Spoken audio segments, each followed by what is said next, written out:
Let's talk about COVID-19 vaccines and where the gubernatorial candidates stand on the issue of possibly mandating that for your kids to go to school.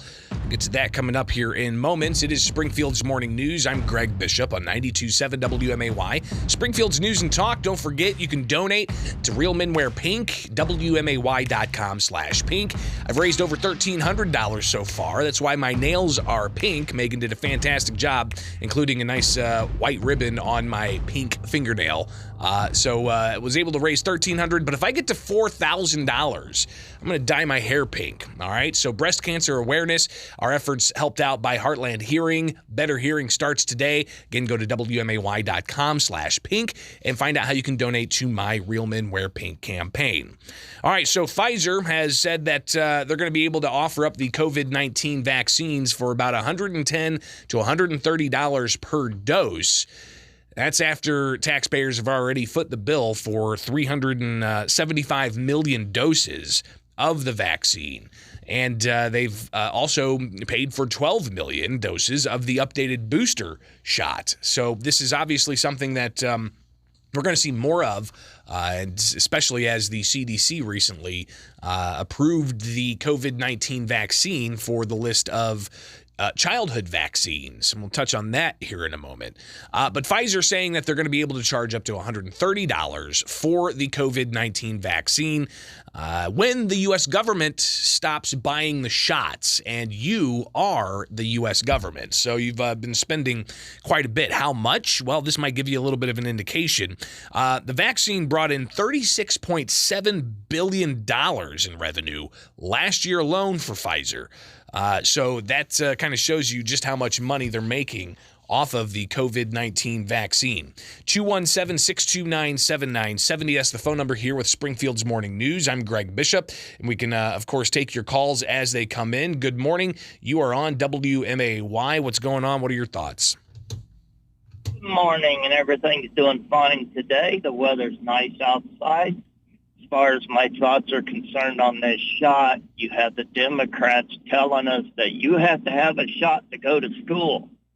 So they're taking away our freedom of choice. But yet they're telling us that we want the freedom of choice to do birth control and abortion. So does the Democrats actually know what they're doing?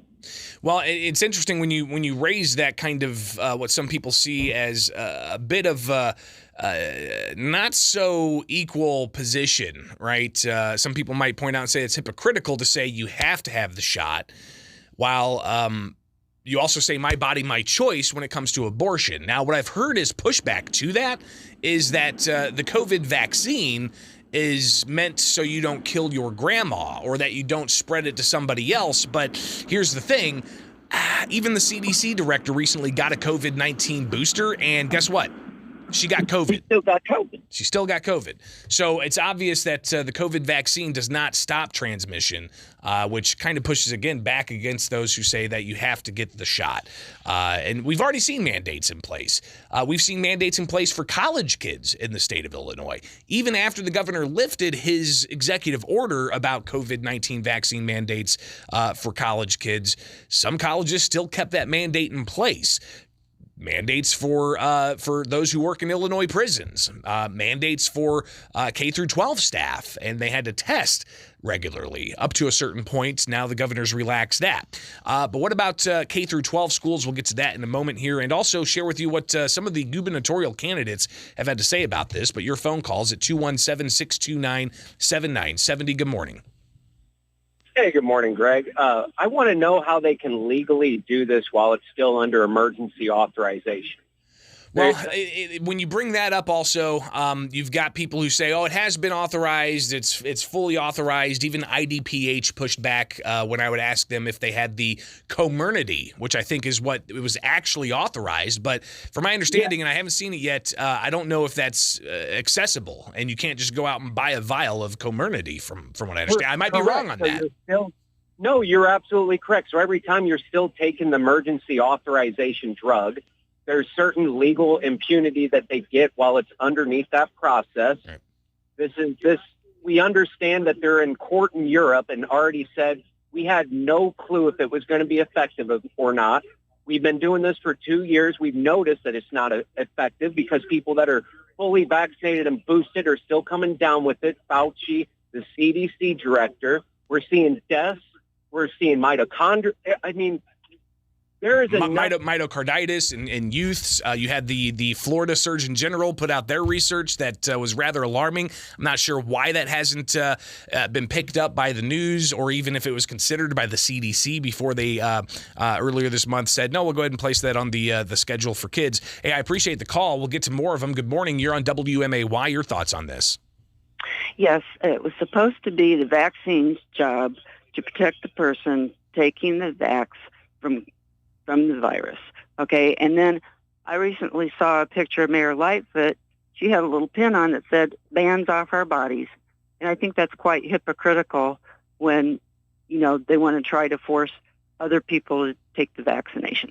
Got your comment, 217-629-7970. We'll get to this one, and then I'll share with you kind of what some of the gubernatorial candidates from Illinois have to say about this.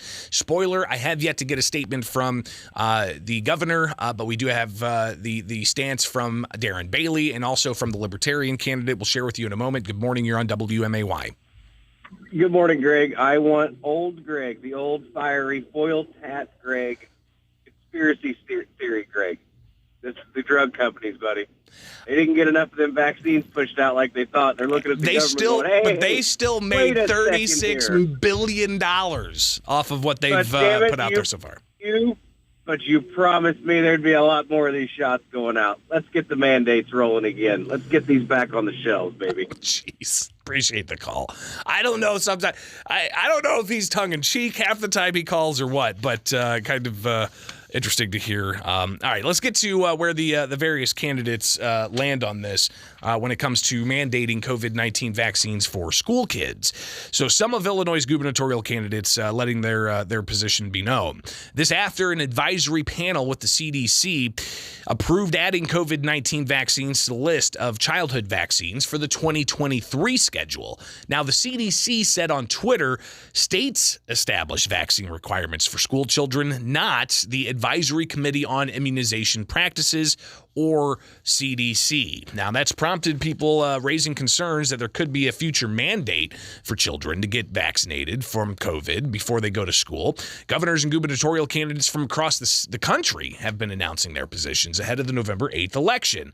Now, Illinois state law, it says immunizations shall be required in accordance with rules created by the Illinois Department of Public Health. Now, I reached out to the Illinois Department of Public Health Friday, but the agency wouldn't say if they plan to make such rules after the CDC's recommendations. Incumbent Democratic Governor J.B. Pritzker, he had previously had a COVID-19 vaccine mandate for college students and staff and K-12 staff, but has since relaxed those. His office and campaign didn't return messages seeking comment. He didn't take questions at a public campaign event Thursday. Now, the governor had previously said that the CDC will reflect guidance on issues surrounding COVID-19. He said that I think they're doing good work on this. That was whenever the CDC changed some guidance over this past summer. Republican gubernatorial candidate Darren Bailey, he made a statement via Twitter saying that the governor, as governor, his administration will oppose mandating COVID-19 vaccines for grade school, college, and employment.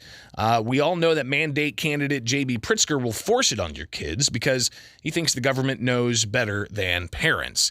So again, that's the Republican gubernatorial candidate, Darren Bailey, in his position on whether or not, if he was elected governor, he would mandate COVID-19 vaccines on school kids. I reached out to the Libertarian candidate, Scott Schluter, to hear his take on this. Here's what he had to say. Virtually all situations, healthcare should be a decision between a patient and their doctor. I don't think the government really needs to be involved in those decisions at all. And I am against mandates pretty well of all times. Now, if there are COVID-19 vaccine mandates for school kids to attend, Schluter foresees some political consequences.